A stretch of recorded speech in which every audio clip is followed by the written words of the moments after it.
जिस चीज़ की हमें बड़ी ज़्यादा ज़रूरत है, बड़ी ज़्यादा, वो है सब्र और इस्तकामत। इन्नल्लज़ीना क़ालू रब्बुनल्लाहु सुम्मा इस्तक़ामू फ़ला खौफ़ुन अलैहिम वला हुम यहज़नून। रब फरमाते हैं जिन लोगों ने कहा अल्लाह हमारा रब है, फिर वो डट गए, उन्हें ना कोई खौफ होगा ना वो गमगीन होंगे। हमारे पास सारा कुछ है, सब्र और इस्तकामत नहीं। एक पूरा दिन नहीं भूखे गुजार सकते हम लोग। एक ज़रा सी टेंशन आती है, एक टेंशन तो लोगों को मैंने देखा है कि ज़िंदगी की सारी खुशियां दांव पे लगा देते हैं। हमें बिल्कुल सब्र करना नहीं आता। 100 से ज़्यादा मर्तबा कमोबेश कुरान पाक ने सब्र का हुक्म दिया है। बार बार कहा सब्र करो, सब्र करो, सब्र करो। है ही नहीं, मिजाज ही नहीं। तड़पते, लड़ते, नाराज़ होते, बिगड़ते, परेशान होते, जल्दबाज लोग। एक अजीब सी मुआशरे के अंदर खींचातानी है, चूँकि हौसला नहीं, सब्र नहीं, इस्तकामत नहीं। एक बंदा आज एक फ़ैसला करता है, सवेरे वो फ़ैसला बदल देता है। कल वो किसी के बारे में कुछ और कह रहा था, आज कुछ और कह रहा है। हमारे मिजाजों में इस्तकामत नहीं, ठहराव नहीं, हमें ठहरना नहीं आता। हालांकि नबी पाक अलैहिस्सलाम ने फरमाया है अल्लाह को वो काम ज़्यादा पसंद है जो थोड़ा किया जाए पर रोज़ किया जाए। पत्थर पे पानी पड़े मुत्तसिल तो बेशुबह घिस जाए पत्थर की सिल। पत्थर में कभी कोई चीज़ सुराख नहीं कर सकती और पानी तो सुराख कर ही नहीं सकता।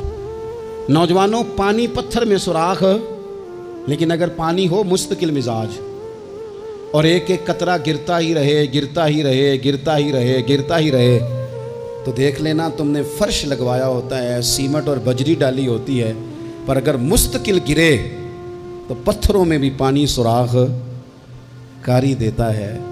शर्त यह है कि मुस्तकिल मिजाजी हो। बहुत सारे लोग आके कहते हैं जी मैं जो काम भी शुरू करता हूँ ना मेरा पूरा नहीं होता, ख़त्म हो जाता है। तो मैं कहता हूँ यही तो मसला है। आप जो काम भी ना शुरू करें, आप एक ही काम शुरू करें, जो ना शुरू करें। जब हर हफ्ते आपने नया काम करना है तो फिर तो गए आप काम से। एक करें आप, उसी को सही करके करें। इस्तकामत फिद्दीन, सब्र। हालात मेरे और आपके ठीक करने से कभी ठीक नहीं होते। एक दफ़ा बहुत ज़्यादा आजमाइश थी, एक दोस्त पर, वो बड़े परेशान थे, तो हमारे बुज़ुर्गों के पास बैठे थे, तो बड़ी ना वो बेचैनी का मुजाहरा कर रहे थे कि हुजूर क्या करूं, किधर जाऊं, फ़लाँ मसला हो गया। तो बुज़ुर्गों ने बड़ी अजीब, बड़ी खूबसूरत, बड़ी अनोखी बात की। कहने लगे पुत्र, जल्दबाजी करने से रोज़ा जल्दी नहीं खुलता, रोज़ा मगरिब के टाइम जाके ही खुलना है। अगर जल्दबाजी करोगे भी तो इसने खुलना मगरिब के टाइम ही है। फरमाने लगे हालात ख़राब हो गए हैं, बहुत बेसब्री करने से, बहुत रोने से, बहुत लोगों को बताने से, बहुत वाह वेला करने से ये ठीक नहीं होंगे, उल्टा लोग तुम्हारा तमाशा देखेंगे। बेहतर यह है कि तुम सब्र करो, इंतज़ार करो, इस्तकामत के साथ डट जाओ। शर्त क्या है ज़िंदगी में? सिर्फ शर्त एक है कि आप अपने ज़मीर से पूछ लें कि आप सच्चे हैं कि झूठे हैं। अगर आप सच्चे हैं तो फिर ज़रा सब्र करें, इंतज़ार करें, हालात ठीक हो ही जाएंगे। 3 दिन 3 रातें, ज़िम्मेदारी से कह रहा हूँ, एक दिन और एक रात हमारे घर रोटी ना पके तो पूरे गांव में रो रो के कोई हाल नहीं होता। पूरे शहर में शोर मच जाता है कि आज जनाब सब्जी को पैसे नहीं, हाथ धो गई। ओहो, इतनी गुर्बत, इतनी आजमाइश। 3 दिन और 3 रातें करबला के मैदान में इमाम हुसैन के खैमे में ना रोटी थी ना पानी था, ना रोटी ना पानी, लेकिन कुरान पाक की तिलावत 1 मिनट के लिए भी बंद नहीं हुई, नमाज कज़ा नहीं हुई।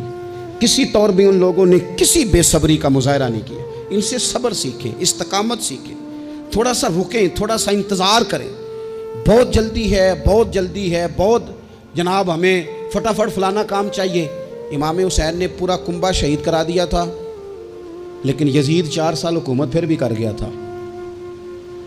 इर्द गिर्द के हालात फौरी तौर पे तब्दील नहीं हुए, लेकिन पूरी दुनिया घूम के देख लो, तुम्हें कोई ये नहीं कहता हुआ नज़र आएगा कि मैं यजीद की औलाद में से हूँ। हालांकि वो तो 4 साल हुकूमत कर गया था। हालात, वक़्त तकाजा रखता है कि वो अपने टाइम पे जाके चीज़ें बदल जाया करती हैं। वो एक शख्स से किसी ने कहा था कि जनाब आप इतना ज़्यादा बात करते हैं, तरबियत की कोशिश करते हैं, लोग असर तो करते नहीं। तो उन्होंने बड़ी अनोखी बात की, कहने लगे मेरे बाद मुझे चाहेगा ज़माना सारा और मेरे बाद तहकीक करेगी दुनिया का, मेरे बाद मुझ पर रिसर्च होगी, देखना मेरी एक एक बात पर किताबें लिखी जाएंगी। क्योंकि हमारे बाद अंधेरा ही रहेगा महफिल में। बड़े चिराग जलाओगे रोशनी के लिए, तो ज़रूरी नहीं कि सवेरे थोड़ा सा ज़िंदगी में हौसला, थोड़ा सा सब्र, थोड़ी सी इस्तकामत, लेकिन शर्त यह कि आप सच्चे हों और मुसलसल सफ़र कर रहे हों। आप रुक ना जाएं, बैठ ना जाएं, स्पीड ब्रेकर देख के ठहर ना जाएं, मुसलसल चलते रहें, कोशिश करते रहें, इंतज़ार करते रहें। एक वक्त आएगा कि हालात और रुख इख्तियार कर जाएंगे। आखिर में फिर एक बात करता हूँ, कोई साजिश ना करे, आप किसी साजिश पर तवज्जो ना दें। ये सहाबा और अहले बैत ये ईमान है। ईमान दिल में जागुज़ी किया जाता है, ईमान पर बहस नहीं की जाती। ये ईमान है।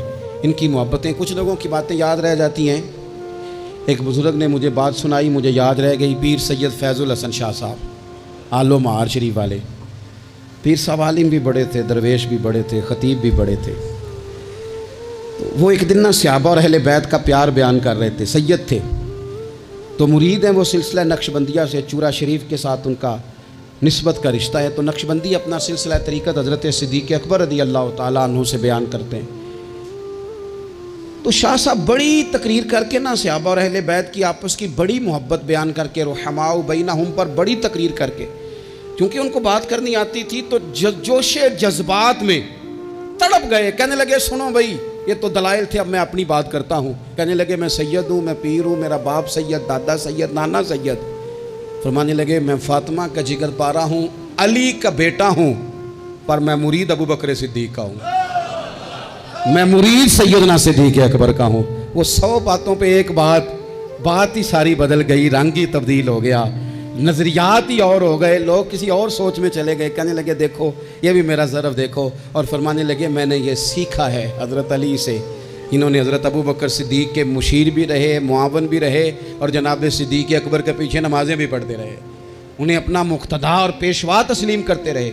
इसलिए ये तो हमें खुद से ये सिर्फ शरारत की जाती है, लोगों के दिलों को बेयकीन करो ताकि वो अपने बुज़ुर्गों से फैज़ ना पा सकें। हमने सहाबा से भी फैज़ लेना है और अहले बैत नबुव्वत से भी फैज़